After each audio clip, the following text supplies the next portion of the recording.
Ever notice how you always seem to fall for people you just can't have? Someone who's already taken, emotionally unavailable, lives halfway across the world, or is somehow just out of reach. If that sounds like your love life, Carl Jung discovered something about you. And what he found will completely change how you understand this pattern. Most people chalk it up to bad luck. They think it's a coincidence. Or worse, they start to believe there's something wrong with them, that they're cursed in love, that they don't deserve someone who's actually available. But Jung discovered that it's not just random chance. It's a pattern, a very specific pattern that shows up in a very specific type of soul. And Andrew Huberman has validated the neuroscience behind this pattern in ways that will leave you speechless. Let me explain what's really going on. Jung identified that certain people have what he called accelerated psychic development. These are individuals who, through life circumstances or their innate nature, have developed an emotional and spiritual maturity beyond their chronological age. Think of them as having crammed 20 years of psychology courses into 5 years. Modern psychology calls this pseudo-maturity when it happens in childhood. Kids from single-parent homes, children who've experienced early loss, children who've had to care for emotionally immature parents. These kids are forced to grow up too fast, but Jung saw something deeper. He believed that some souls already arrive in this lifetime with a more advanced development. Not because of trauma, but because of an accumulation of experiences on deeper levels of existence. Like starting a video game several levels up, popular culture calls these people old souls. And although that term isn't exactly technical, it captures something real. There are people who experience life with a depth and intensity that others simply don't. They see the world through a different lens. And here's the problem. These old souls often find themselves falling for people they can't have. Why is that? Jung discovered 3 main reasons, and each one has neurological validation in the research that Huberman has compiled. The first reason is what Jung called the attraction to the unintegrated. Old souls have often done a lot of inner work. They've developed self-awareness. They've integrated parts of their shadow. They've progressed in the process of individuation. They've pieced together a lot of their own puzzle. But here's the paradox. The more you integrate, the more you become aware of what you still need to integrate. And often what's left to integrate is projected onto other people. Jung taught that we project onto others what we don't recognize in ourselves. And for old souls, that projection often falls on people who embody something that they've repressed in their own development. An old soul who's developed extreme independence might fall hard for someone who's emotionally dependent. An old soul who's rigidly controlled their emotions might be drawn to someone who's chaotically emotional. It's like seeing a missing puzzle piece in someone else. The unavailable person represents something that the old soul needs to integrate, but that they've repressed within themselves. And here's the cruel part. The very unavailability of the person makes the projection more intense. Because you never get to test the projection against reality. You never know the real person behind the image you've created. The distance keeps the illusion intact. Huberman explains this in terms of dopamine circuits. Dopamine, as he repeatedly teaches, is about wanting, not about having. It's released by anticipation, by the chase, by the desire for what's out of reach. When you're in love with someone unavailable, your dopaminergic system is in a permanent state of activation. Each moment of connection, however small, releases dopamine. Each fantasy about what could be. Each hope that maybe, one day, things will change. Your brain is literally addicted to the impossibility. The second reason is the unconscious fear of real intimacy. This might sound contradictory. Old souls seem to want deep connection more than anything. They talk about finding their soulmate, about true love, about a connection that transcends the ordinary. But Jung observed a disturbing pattern. Many of these people, when they finally find someone available and ready for real intimacy, lose interest. The spark disappears. The attraction dies. Why is that? Because real intimacy requires real vulnerability. It requires being known completely, with all your flaws, fears, and imperfections. It requires letting go of control. it requires trusting. And for many old souls, especially those who developed premature maturity as a defense mechanism, that vulnerability is terrifying. Loving someone unavailable is safe in a perverse way. You can feel all the intense emotions of love without ever needing to truly expose yourself. You can fantasize about perfect connection without risking the disappointment of real connection. It's a shield disguised as a wound. Huberman discusses this in terms of attachment styles. His November 2024 episode on social bonds explains how attachment patterns formed in childhood continue to operate in adulthood. People with avoidant attachment are often drawn to impossible relationships because those relationships allow them to maintain emotional distance while still experiencing the intensity of romantic desire. The unavailable person will never get too close. They'll never demand the vulnerability that the avoidant fears. The impossible relationship is the perfect solution for someone who wants love without intimacy. Hold on to that, because it'll make sense when I reveal the third reason. The third reason is the deepest of all. Jung called it the search for the divine in the human. Old souls often have a strong connection with what Jung called the numinous, the sacred, the transcendent. They seek meaning in everything. They experience life as a spiritual journey, not just a material one. And that search for the transcendent often manifests in romantic love. Jung wrote extensively about how love is always, on some level, a religious quest in disguise. When we fall in love, we're projecting our anima or animus, yes, but we're also projecting something bigger, the image of the divine. The beloved person becomes unconsciously a substitute for God. They represent completeness, salvation, transcendence. They promise to fill the existential void that every soul carries. But here's the problem. No human being can fulfill that promise. Available, real people quickly reveal their humanity, their flaws, limitations, weaknesses. The illusion of the divine falls apart when you live with someone day after day. But unavailable people? They can remain divine forever. The distance preserves the illusion. You never see their human flaws because you never get close enough. Loving someone you can't have is a way of keeping alive the experience of the sacred in love. It's a way of never being disappointed by someone else's humanity. And that's exactly why old souls, with their hunger for transcendence, are particularly vulnerable to this pattern. You see, old souls, those who've seemingly lived many lifetimes in one, often seek connections that feel larger than life, and that can make them easy prey for the allure of the unavailable. Now, if this is resonating with you, if finally someone is explaining a pattern you've lived but never understood, please consider supporting this work through Super Thanks. Every bit helps, and it lets me know this is the kind of content you want to see more of. The connection between Jung and Huberman on this topic is rarely explored. The academic world keeps deep psychology and neuroscience in separate silos. Few have the courage to show how modern science validates insights that Jung had over a century ago, insights into the depths of the human psyche. When you click the golden heart, you're not just supporting me financially. You're saying, keep revealing these hidden patterns. Keep helping me understand why my soul works the way it does. You're not just a spectator. You're part of a community that seeks deep self-knowledge rather than superficial answers. A community that understands the value of exploring the shadow self. But I'm not finished yet, because now I need to reveal the 4 signs that indicate you're trapped in this pattern, and the protocol to start breaking it, to start reclaiming your power. The 4 signs that you're an old soul trapped in the pattern of impossible love, a pattern that keeps you yearning for someone just out of reach.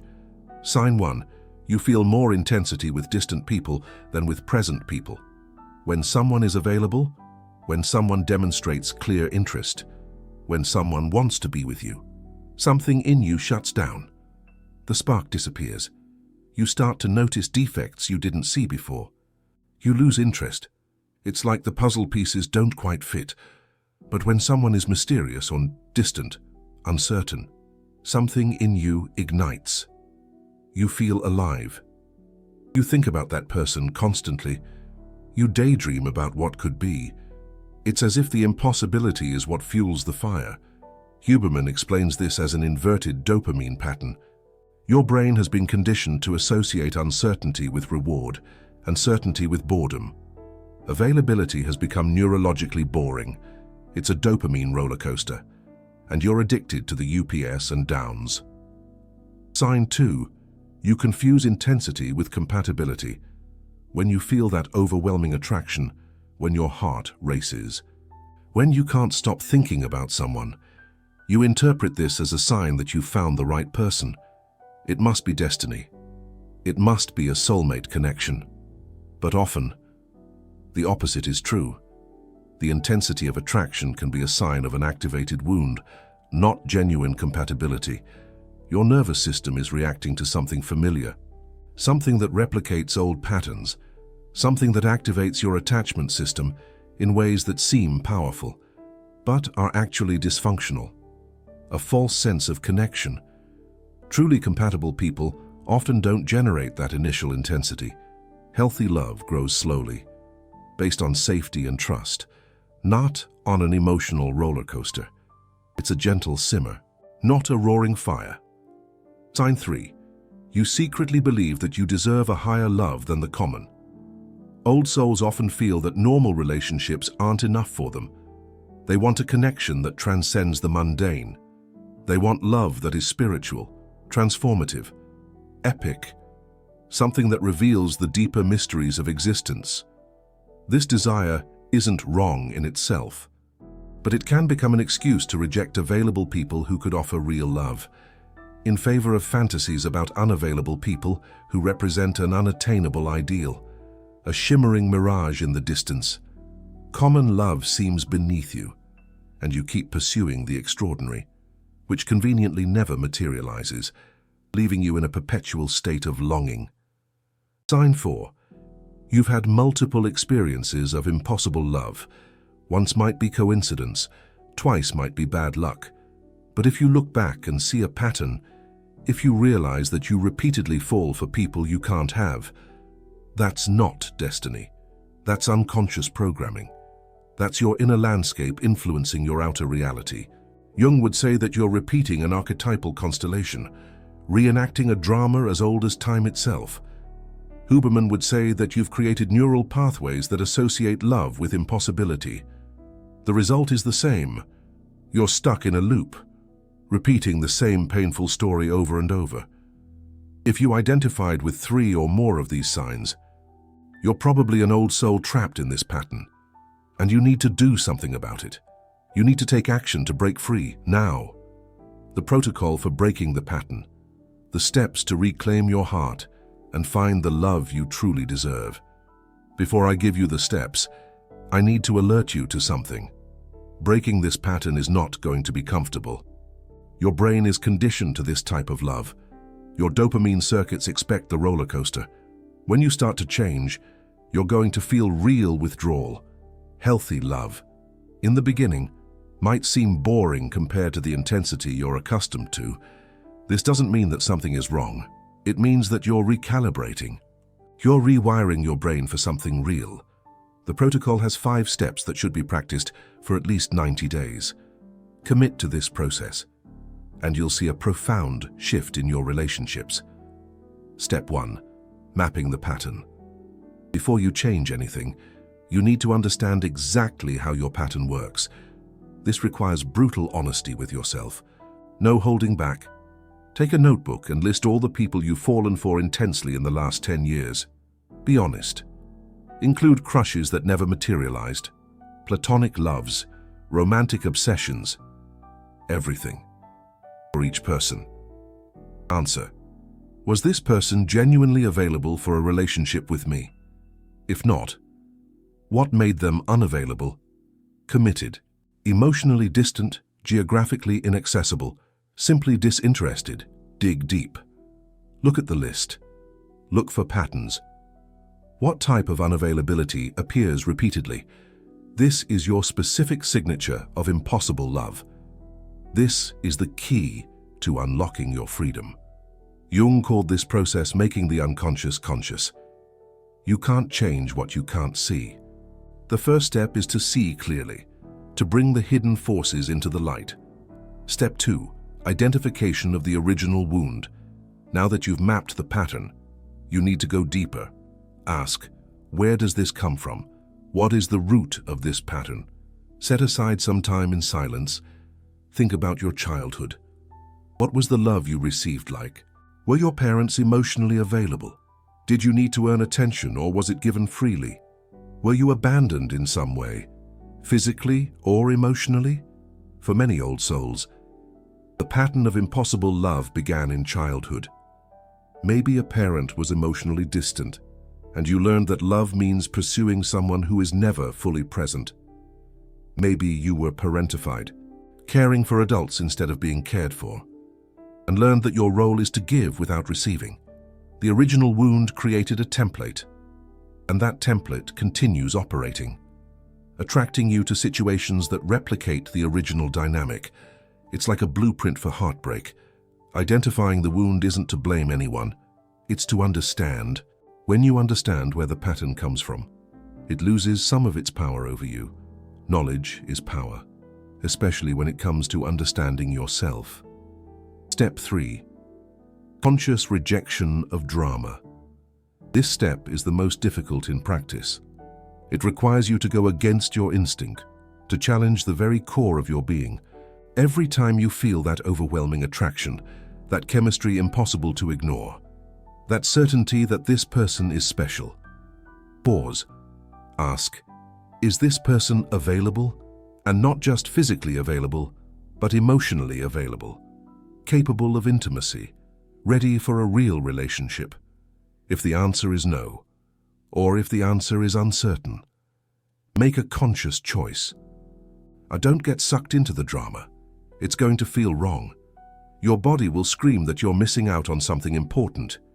Your mind will create justifications for why this situation is different, why it's worth the risk, why maybe this time it'll work. Don't listen. That's your pattern talking. That's the addiction. Andrew Huberman talks about how top-down regulation works. The prefrontal cortex can learn to modulate the responses of the limbic system, but it requires repeated practice. Each time you recognize the pattern and choose not to act on it, you strengthen new neural circuits. Step 4. Tolerance for the ordinary. This is where most old souls fail. They manage to recognize the pattern. They manage to reject the drama. But when they encounter someone available, genuinely available, they lose interest. You need to train your tolerance for love that isn't a roller coaster. That means giving chances to people who don't generate that immediate spark. I'm not saying to date people you feel zero attraction to. I'm saying, don't immediately dismiss people just because the chemistry isn't overwhelming. Attraction can grow, love can develop. The deepest connection often comes with time and security, not with initial intensity. Give it 3 dates before deciding. If the person is genuinely good, if they treat you well, if they are available, give the attraction time to develop. Your brain needs to learn that security can be attractive. Step 5. Integration of what you project. This is the Jungian step par excellence. Remember, I said you project onto the unavailable person something you need to integrate within yourself. This step is about doing that integration. Go back to your list from step 1. For each person, ask yourself, what did I see in them that attracted me so much? What qualities, what characteristics? Now ask, how can I develop those qualities in myself? If you were attracted to mysterious people, cultivate your own mystery. If you were attracted to independent people, develop your own independence. If you were attracted to emotionally intense people, allow yourself to feel more intensely. When you integrate what you projected, you stop needing to seek it in others. The compulsion diminishes.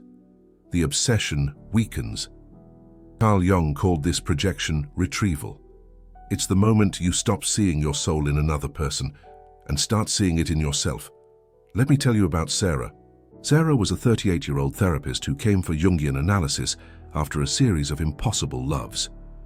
The pattern was always the same: married men, emotionally unavailable men, men who clearly couldn't offer what she said she wanted. She described herself as an old soul. Since childhood, she felt different, more mature than her peers, interested in philosophy and spirituality, while others were interested in superficial things.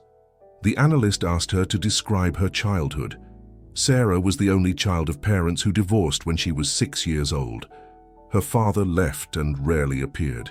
The mother, depressed by the abandonment, leaned emotionally on her daughter. Sarah grew up taking care of her mother, trying to make her father reappear through good grades and good behavior, learning that love means chasing someone who isn't present and taking care of someone who should be taking care of you. The unavailable men in her adult life were repetitions of her father. Each of them activated the same wound, the same hope that this time she would manage to make the man stay, the same disappointment when she couldn't. Sarah's work was long and painful. She needed to confront the anger she felt towards her father, anger she had repressed for decades. She needed to mourn the childhood she didn't have. She needed to retrieve the projection she placed on unavailable men. 2 years later, Sarah met an available man, genuinely available. In the beginning, she felt the old and weak attraction. She was about to dismiss him when she remembered the work she had done. She gave him 3 dates, then 10, then 30. The attraction grew. It wasn't the roller coaster of before. It was something calmer, deeper, but it was real. And it was reciprocal. Sarah got married at 42. She says the love she feels now is different from anything she experienced before. Less dramatic, less intense, but infinitely more nourishing. The wound hasn't disappeared completely. In moments of stress, she still feels the old attraction to drama. But now she recognizes it and chooses differently. That is what's possible when you break the pattern. But before I finish, I need to tell you something Carl Jung observed in people who begin to break this pattern. He called it the compensation phenomenon. When you stop seeking impossible love, something strange happens in the beginning. You might feel like you're betraying yourself, that you're settling, that you're giving up on what you really want. That sensation is temporary. It's the old pattern resisting change. Your unconscious was accustomed to a certain dynamic, and any alteration is perceived as a threat. Jung compared it to a recovering addict. The alcoholic who stops drinking feels like they are losing something. They feel a void where the drink used to be. But that void is exactly the space where something new can grow.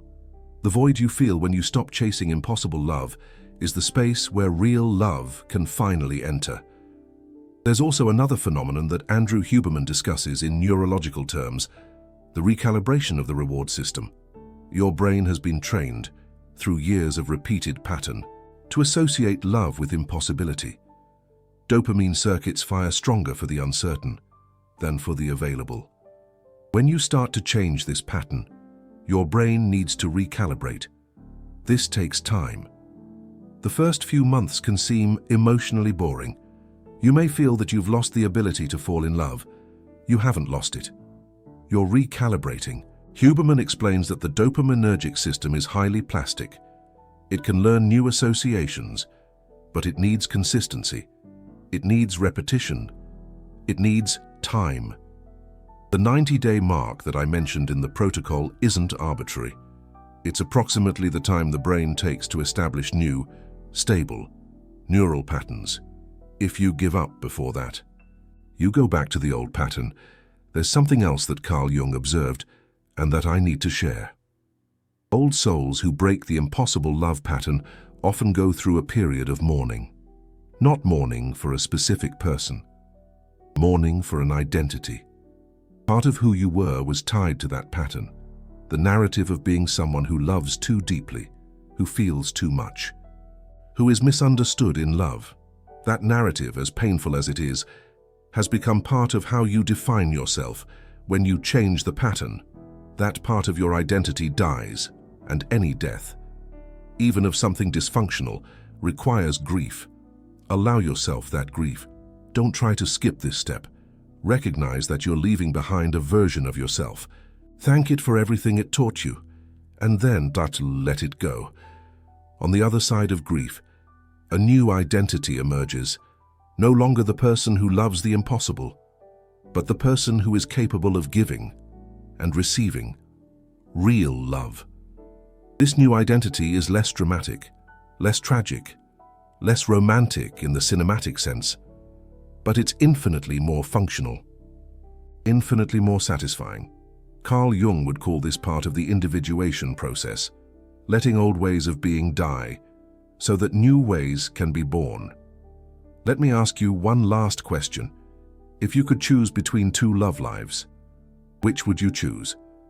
The first, a life filled with intense passions for people you can't have, a lot of intensity, a lot of pain, many sleepless nights thinking about someone, tragic stories to tell him, a poetry written with tears, but in the end, alone.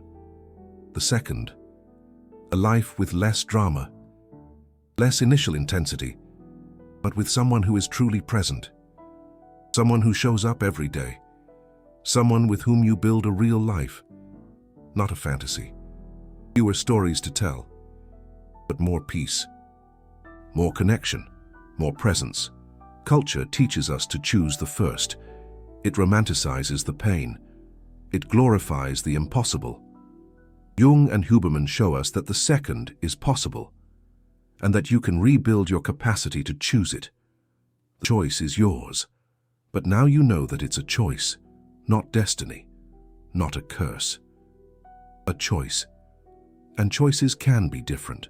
Remember at the beginning when I said that this isn't bad luck. Now you understand about it's not bad luck. It's a pattern, and patterns can be transformed by those who have the awareness and the courage to do the work. You have that awareness now. The question is, do you have the courage? I believe you do. Old souls aren't weak.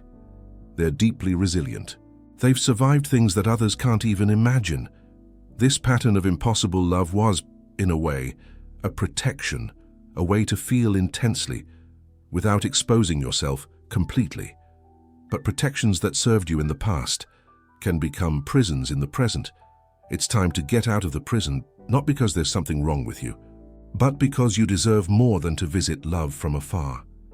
You deserve to inhabit it. Now, a final reflection.